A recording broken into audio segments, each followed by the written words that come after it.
अलीगढ़ की गंगगिरी पुलिस ने हत्या का 24 घंटे के अंदर किया खुलासा। प्रेमी संग मिलकर पत्नी ने कराई पति की हत्या। मंगलवार देर रात ऋषि कुमार की गोली मारकर की गई थी हत्या। मृतक ऋषि कुमार का गांव में ही चाचा के मकान से कुछ दूरी पर पड़ा मिला था शव। पत्नी ने अपने प्रेमी नीरेश के संग मिलकर ही पति ऋषि कुमार की हत्या। मृतक ऋषि कुमार के चचेरे भाई नीरेश से पत्नी ललिता के थे प्रेम संबंध। गंगगिरी पुलिस ने पत्नी और प्रेमी को लिया हिरासत में और पूछताछ जारी। एसपी ग्रामीण अमृत जैन ने पुलिस लाइन मीटिंग हॉल में किया खुलासा। अलीगढ़ के थाना गंगगिरी क्षेत्र के हिमाचल गांव की घटना बताई जा रही है। आइए देखते हैं हमारे संवाददाता जेपी सिंह को अमृत जैन एसपी ग्रामीण ने क्या कुछ जानकारी दी।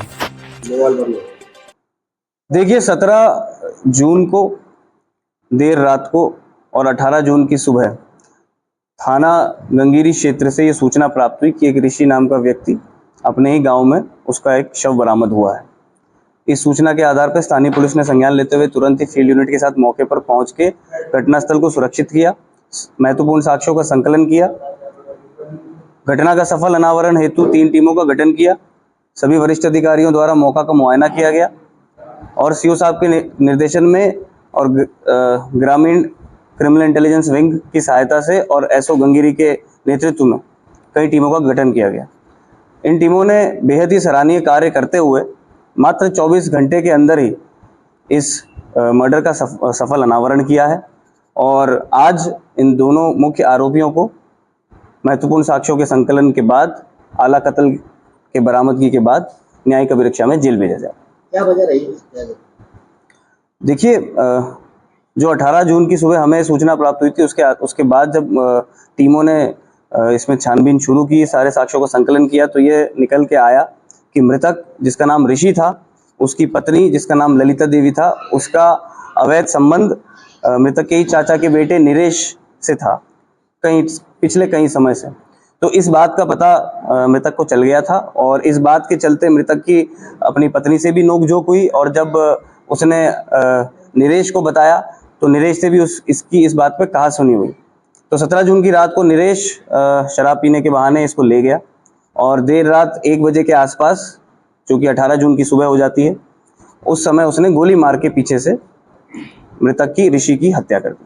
आरोपी और मृतक दोनों आपस में क्या रिश्तेदार हैं? चाचा का बेटा है, जो मुख्य आरोपी है वो मृतक के चाचा का बेटा है और जो घटना वाले दिन मृतक की पत्नी चाचा के बेटे के घर गई थी और वहीं से इस साजिश को रचा गया और जब हत्या कर दी मृतक की हत्या हो गई, उसके बाद मुख्य आरोपी ने मृतक की पत्नी को जाके बताया भी मैंने उसकी हत्या कर दी है साजिशन, और इसके बाद हम लोग इसका अंतिम संस्कार कल करवा के और उसके बाद यहाँ से भाग चलेंगे।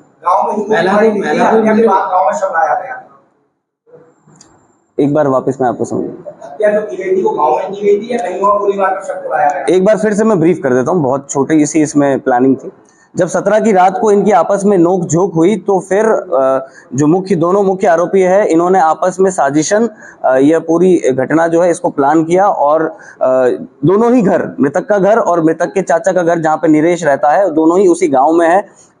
जब ये इसको अपनी पत्नी को छोड़ के वहां से निकल रहा था और लगभग रात को 1 बजे जब ये अपने चाचा के घर से अपने घर की तरफ आरोपी के साथ जा रहा था, तो आरोपी ने पूर्व नियोजित तरीके से जो तमंचा वो अपने घर से लेके आया था, उस तमंचे से ही पीछे से एक फायर किया जो कि मृतक के कान के पास से निकला और मौके पर ही मृतक की जो है वहीं डेथ हो गई।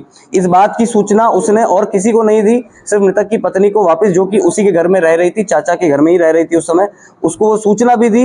लेकिन मृतक की पत्नी ने यह सूचना ना मृतक के परिजन को दी, ना अपने ससुराल वालों को दी, ना ही पुलिस को दी और अगले दिन पूरे अंतिम संस्कार तक भी इस बात का कोई उन्होंने अपना ना कोई खेद जाहिर किया, ना ही इस बात की कोई सूचना पुलिस को मिली। जब पुलिस ने कड़ाई से पूछताछ करी, सभी साक्ष्यों का संकलन किया, कड़ी से कड़ी जोड़ी, तब जाके इस पूरी घटना का सफल अनावरण। जी, इसमें दोनों ही पूरी तरह से मुजरिम हैं। एक ने गोली चलाई है और एक ने साजिशन प्लानिंग में इनका साथ दिया। सर, ये प्रेम कसरी का मामला है? जी, जैसा कि मैंने बताया कि मृतक की पत्नी का संबंध मृतक के चाचा के बेटे से था और ये संबंध काफी समय से था, जिसकी सूचना मृतक को लग गई थी, जिसके चलते आपस में इनमें कहासुनी हुई। किसी मोबाइल वाले पे आरोप लगा रही थी कि मोबाइल चोरी का आरोप लगा है। नहीं, इस तरह का कोई बात सामने नहीं आई है।